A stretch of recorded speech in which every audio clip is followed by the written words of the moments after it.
पहला विषय, गुजरात मॉडल लगातार एक्सपोज हो रहा है और अब गुजरात हाईकोर्ट ने जो ऑब्जर्वेशन की है, जो टिप्पणी की है, वो बहुत ही शर्मनाक है। उन्होंने ये तक कह दिया है कि गुजरात का सबसे बड़ा हॉस्पिटल, जो एशिया के बड़े अस्पतालों में से एक है, अहमदाबाद सिविल हॉस्पिटल, वो किसी कारावास से कम नहीं है। हम साथ ही आपको बात करने वाले हैं कि अरसे से कम पिछले 5 सालों से स्वास्थ्य और स्वास्थ्य सेवाएं गुजरात मॉडल की कभी प्राथमिकता ही नहीं रही है।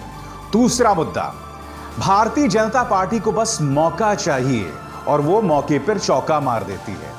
कुछ मिसालें आपके सामने होंगी दोस्तों, और ये मिसालें अपने आप में बहुत ज्यादा शर्मनाक है, मगर हम शुरुआत करने जा रहे हैं गुजरात मॉडल से। क्या आप जानते हैं कि गुजरात हाईकोर्ट ने अपने ताजा फरमान में क्या कहा है? आपकी स्क्रीन पर अहमदाबाद सिविल अस्पताल का मकसद है अपने पेशेंट्स का इलाज करना, मगर वो किसी काल कोठरी से कम नहीं है। वो शायद किसी काल कोठरी से भी बदतर है। बदनसीबी से गरीब लोगों के पास कोई विकल्प नहीं है। मानवीय जीवन अनमोल है और उसे इस तरह से बर्बाद नहीं किया जा सकता। यही नहीं, मैं आपको यह भी बताना चाहूंगा कि गुजरात हाईकोर्ट ने अपने इस ताजा फरमान में, अपने आदेश में, स्वास्थ्य मंत्री नितिन पटेल, जो इस वक्त आपके स्क्रीन पर है, उनकी भी बखिया उधेड़ दी है। क्या कह रही है गुजरात हाईकोर्ट नितिन पटेल के बारे में? आपके स्क्रीन पर हम जानना चाहते हैं कि स्वास्थ्य मंत्री आखिर सिविल अस्पताल कितनी बार गए हैं और कितनी बार उन्होंने स्थिति का जायजा लिया है। क्या स्वास्थ्य मंत्री को पता है कि सिविल अस्पताल के मरीजों, डॉक्टर्स, नर्सिंग स्टाफ और तमाम जो एम्प्लॉइज हैं, उन्हें किस तरह की समस्याएं पेश आ रही हैं? अहमदाबाद सिविल अस्पताल के बारे में गुजरात हाईकोर्ट ने जो तल्ख टिप्पणी की है, वो सिर्फ एक अस्पताल के बारे में नहीं है। वो अहमदाबाद के ऊपर टिप्पणी, वो गुजरात के मॉडल के ऊपर टिप्पणी है, क्योंकि आपके सामने एक नहीं, दो नहीं, तीन बार जो मजदूर हैं वो सड़क पर आ गए थे। और आपको याद होगा, मुंबई के बांद्रा में एक बार जब प्रवासी मजदूर सड़क पर आया था तो हर न्यूज चैनल की प्राइम टाइम डिबेट में और फर्स्ट हेडलाइन था। मगर जब सूरत में उड़ीसा के मजदूर सड़क पर आए थे और इस बात की शिकायत कर रहे थे कि उनकी हालत गुजरात के अंदर बद से बदतर होती जा रही है, तो उस पर किसी ने कुछ नहीं कहा। वायर की आपको यह खबर याद है? वायर की इस खबर के मुताबिक आपके स्क्रीन पर ज्योति सीएनसी, ये वो कंपनी है जिसने प्रधानमंत्री नरेंद्र मोदी को उनका वो चर्चित मोनोग्राम सूट दिया था, वो सूट जिसमें प्रधानमंत्री का अपना नाम लिखा हुआ था। क्या आप जानते हैं कि इस ज्योति सीएनसी के साथ गुजरात सरकार का करार होता है? और ये ज्योति सीएनसी से जो है करार ये होता है कि वो 5000 वेंटिलेटर्स मुहैया कराएंगे। वो वेंटिलेटर्स जो कि फर्जी वेंटिलेटर्स थे, वो वेंटिलेटर्स जो एम्ब्यू बैग्स थे, वो वेंटिलेटर्स जो पुडुचेरी मंगवाता है मगर फिर उसे वापस कर देता है क्योंकि उनकी हालत बद से बदतर है। मगर इस पर चूं तक नहीं होती, इसकी कोई चर्चा नहीं होती है। जब गुजरात के एक पत्रकार धवल पटेल ये मुद्दा उठाते हैं कि विजय रूपानी के शर्मनाक प्रदर्शन के चलते हो सकता है कि अब उनकी जगह मनसुख मंडाविया अगले मुख्यमंत्री बना दिए जाएं, तो इस पत्रकार के खिलाफ देशद्रोह का मुकदमा दर्ज कर दिया जाता है। यह है गुजरात मॉडल। जी हां, वो गुजरात मॉडल जिस पर पूरी तरह से खामोशी है। मैं आपको यह भी बताना चाहूंगा कि अहमदाबाद सिविल अस्पताल के बारे में जो विसिल ब्लोअर है, वो अनाम चेहरा जिसने शिकायत की है, जिसके बुनियाद पर गुजरात हाईकोर्ट ने यह तल्ख टिप्पणियां की है, उसका यह भी कहना है कि अहमदाबाद सिविल अस्पताल के अंदर जो डॉक्टर्स काम कर रहे हैं, जो नर्सेस काम कर रहे हैं, वो बहुत ही बद से बदतर हालात में काम कर रहे हैं। उनके पास पीपीई नहीं है, पर्सनल प्रोटेक्टिव इक्विपमेंट, यानी कि मास्क, ग्लव्स और वो बुनियादी चीजें जिसके जरिए आप लोगों का इलाज कर सकते हैं। आखिर गुजरात की स्वास्थ्य सेवा की इतनी बदतर हालत क्यों है?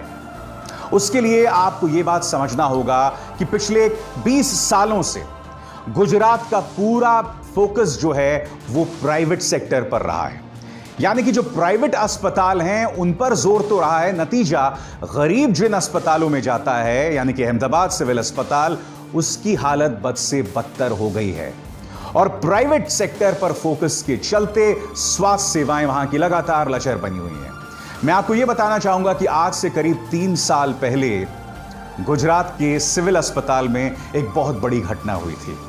जी हां, 18 शिशु एक साथ मारे गए थे। 18 शिशु। यह वही दौर है जब गोरखपुर के बीआरडी मेडिकल कॉलेज में बड़ी तादाद में शिशु जो हैं वो एन्सेफेलाइटिस से मारे गए थे। तब अहमदाबाद में भी ऐसा बवाल हुआ था और उसे उस वक्त के प्रशासन ने सिरे से खारिज कर दिया था। मैं आपको बताना चाहूंगा कि 2017 में मैंने इस बात पर रिपोर्ट की थी कि गुजरात की स्वास्थ्य सेवाएं कितनी लचर थीं। मैं आपको 2017 की अपनी खुद की रिपोर्ट पढ़ के सुनाना चाहूंगा। अहमदाबाद के असरवा स्थित सिविल अस्पताल में 18 शिशुओं की मौत हो जाती है। वो अस्पताल जिसका मुकाम भारत नहीं बल्कि एशिया में है। पहले तो अस्पताल के सुपरिंटेंडेंट डॉक्टर एम प्रभाकर ऐसी मौतों से ही इनकार कर देते हैं, फिर अपनी नाकामी को स्वीकार करना पड़ता है। प्रभाकर कहते हैं कि रोजाना 4-5 बच्चों की मौत सामान्य बात है और अगर एक दिन में 9 बच्चों की मौत हो गई तो यह महज एक मामूली बढ़ोतरी है। Doctor R K. दीक्षित की अध्यक्षता में इन मौतों पर बनी समिति के पहले मसौदे में अस्पताल की कोई आलोचना नहीं हुई। अलबत्ता यह जरूर कहा गया कि स्टाफ की संख्या, जिसमें रेजिडेंट डॉक्टर्स और नर्सें शामिल हैं, उन्हें बढ़ाने की जरूरत है। सबसे पहली बात, एक दिन में 9 बच्चों की मौत हो जाती है और डॉक्टर एम प्रभाकर ने आज से 3 साल पहले कहा था यह मामूली बात है। दूसरी बात, इस रिपोर्ट ने हालांकि उस वक्त भी अहमदाबाद सिविल अस्पताल को कटघरे में नहीं रखा था, मगर बावजूद इसके मैं आपको बताना चाहूंगा कि उस वक्त भी इस बात की कमी महसूस की गई थी कि किस तरह से रेजिडेंट डॉक्टर्स और नर्सेज की कमी है।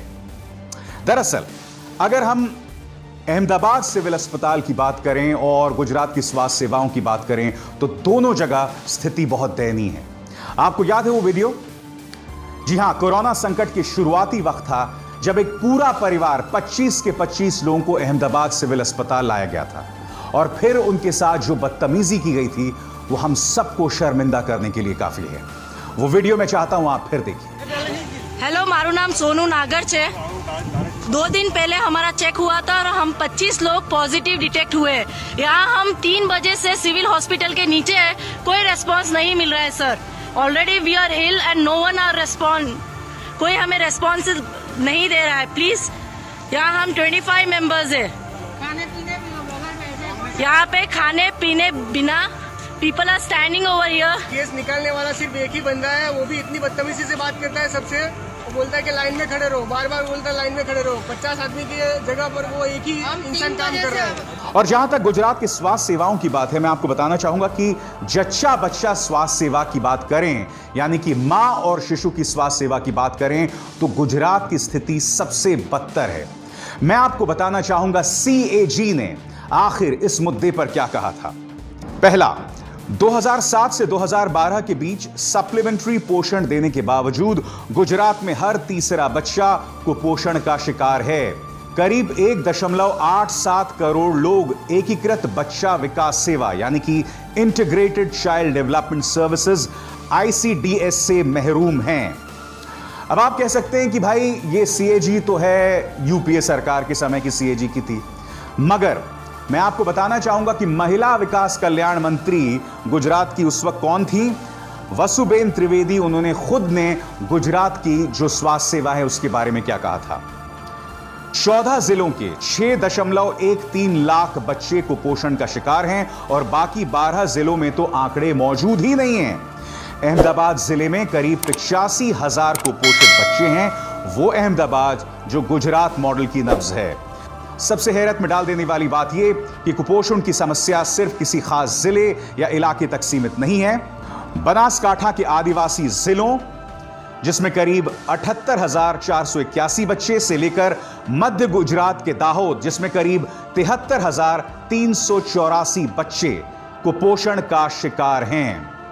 जी हां, चाहे बच्चे, चाहे औरतें और चाहे वहां का सबसे बड़ा अस्पताल, और इस सब मुद्दे पर पूरी तरह से खामोशी छाई हुई है।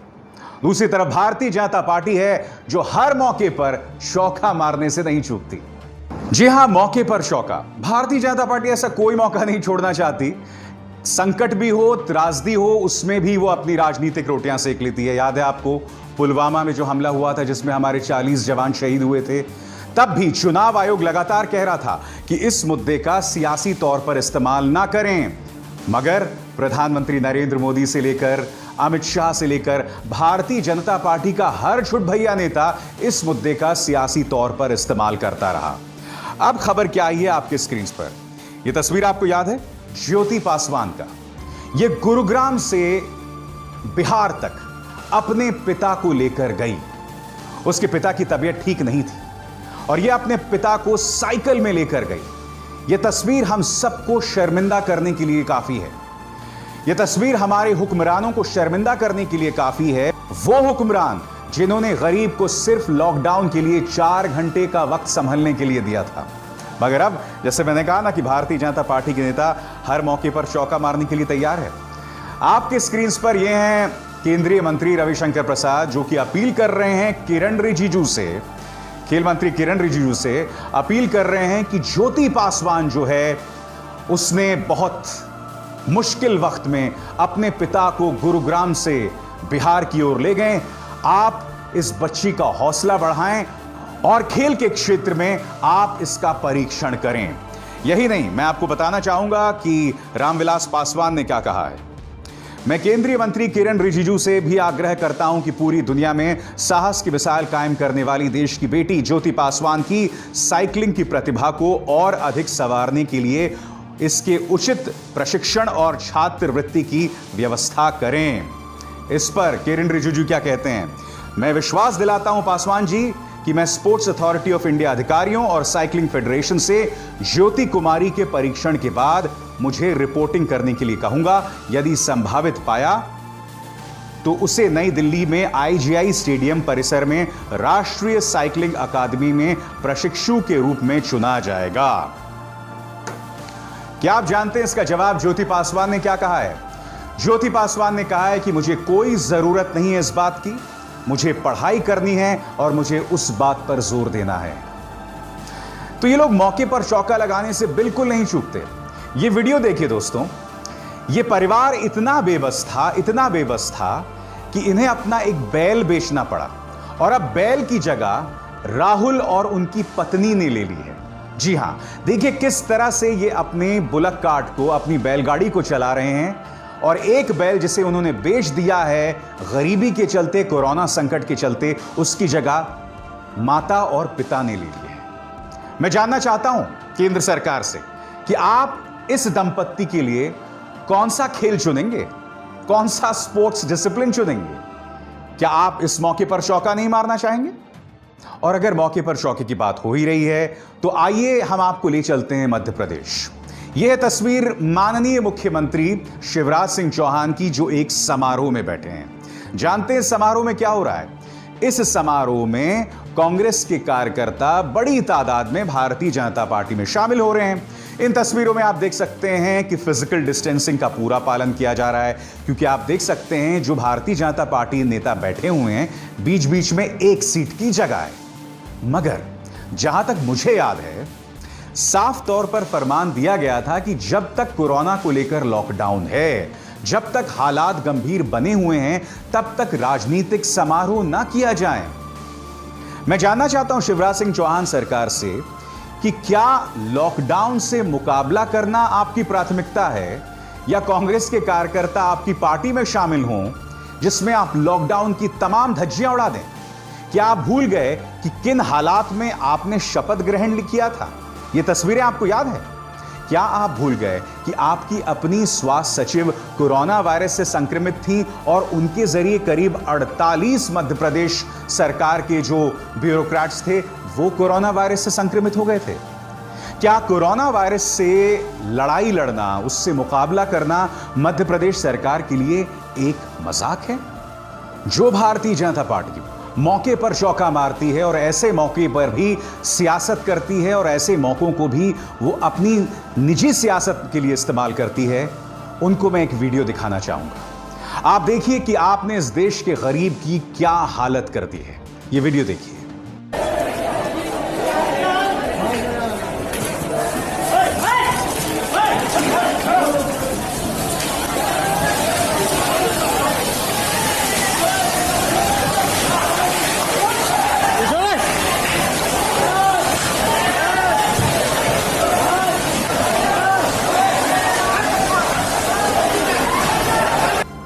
जी हां, ये हालत है इस गरीब की, और ये हालत उस गरीब की है जो आज की तारीख में बद से बदतर हालात जीने को मजबूर है। और क्या आप जानते हैं कि इस मौके पर जब सरकार को एक मानवीय चेहरा दिखाना चाहिए अपने नागरिकों के प्रति, जामिया मिलिया की एक छात्रा सफूरा जरगर को जेल भेज दिया जाता है। वो सफूरा जरगर जो प्रेग्नेंट है। इसकी चर्चा मैं आपसे कई बार कर चुका हूं, मगर आपके सामने एक और खबर। जी हां, क्या आप जानते हैं, आपकी स्क्रीन पर ये हैं दो जेएनयू की छात्राएं, नताशा नरवाल और देवांगना कलिता। इन दोनों को दिल्ली पुलिस अदालत ले जाती है और अदालत से अपील करती है कि हमें इनकी हिरासत दी जाए, क्योंकि इनका रोल है दिल्ली के दंगों में। अदालत उसे सिरे से खारिज कर देती है। अदालत साफ तौर पर कहती है कि आपने जो सबूत पेश किए थे वो सिर्फ इस बात के प्रमाण थे कि ये दो लड़कियां जो हैं वो एक आंदोलन में हिस्सा ले रही थी, और आंदोलन में हिस्सा लेना कोई गुनाह नहीं है। बाद में दिल्ली पुलिस जो है नए आरोपों के साथ पहुंच जाती है अदालत, और वो आरोप क्या हैं? Charges of murder, attempt to murder, rioting and criminal conspiracy, और 14 दिन की न्यायिक हिरासत मांगती है। क्या, कौन से आरोप हैं? मर्डर, अटेम्प्ट टू मर्डर, दंगा और आपराधिक साजिश। नतीजा क्या होता है कि अदालत को उन्हें 2 दिन की न्यायिक हिरासत में भेजना पड़ता है। ये दोनों लड़कियां जाफराबाद मेट्रो स्टेशन में जो धरना हुआ था वहां मौजूद थी। इन दोनों लड़कियों ने क्या किसी तरह के कोई भड़काऊ बयान दिए? ऐसे कोई वीडियोस मौजूद नहीं है। मगर मैं आपको बताना चाहता हूं कि यह शख्स कपिल मिश्रा पहुंचा था जाफराबाद मेट्रो स्टेशन, और वहां पर उसने यह भड़काऊ बयान दिया था पुलिस की मौजूदगी में। ट्रंप के जाने तक तो हम शांति से जा रहे हैं, लेकिन उसके बाद हम आपकी भी नहीं सुनेंगे अगर रास्ते खाली नहीं होंगे। अब मैं आपको इंडियन एक्सप्रेस की रिपोर्ट दिखाना चाहता हूं। इंडियन एक्सप्रेस की रिपोर्ट के मुताबिक जो पुलिस के हवाले से आई थी, जैसे ही कपिल मिश्रा ये भड़काऊ बयान देता है, ढेरों व्हाट्सएप ग्रुप्स क्रिएट हो जाते हैं और उन व्हाट्सएप ग्रुप्स में भड़काऊ वीडियोस चलाए जाने लगते हैं। नतीजा, दिल्ली में जोरदार दंगे और 60 के करीब लोगों की मौत। क्या अब तक तुमने कपिल मिश्रा से पूछताछ की है? गिरफ्तारी तो चलो मैं बोल ही नहीं रहा हूं, मगर क्या तुमने अब तक इस शख्स से पूछताछ की है? और दूसरी तरफ उन दो लड़कियों पर आपने ये तमाम आरोप लगा दिए जिन्हें न्यायिक हिरासत में देने से अदालत ने पहली मर्तबा मना कर दिया था। तो देखा आपने, कितनी महान पार्टी है ये, कितनी महान सरकार है कि हर मौके पर चौका मारने से नहीं चूकती। न्यूज चक्र में बस इतना ही। मेरी आप सबसे अपील कि इस कार्यक्रम को ज्यादा से ज्यादा लोगों तक पहुंचाएं, और हां, आप सबको ईद की मुबारकबाद। मैं उम्मीद करता हूं कि अगला एक साल हम सब के लिए खुशियां लेकर आएगा, हम सब के चेहरों पर मुस्कान होगी। मैं जानता हूं कि साल 2020 जो है वो बहुत अच्छा साल नहीं रहा है, मगर मैं उम्मीद करता हूं कि आने वाला वक्त हम सब के लिए अच्छी खबर लेकर आए।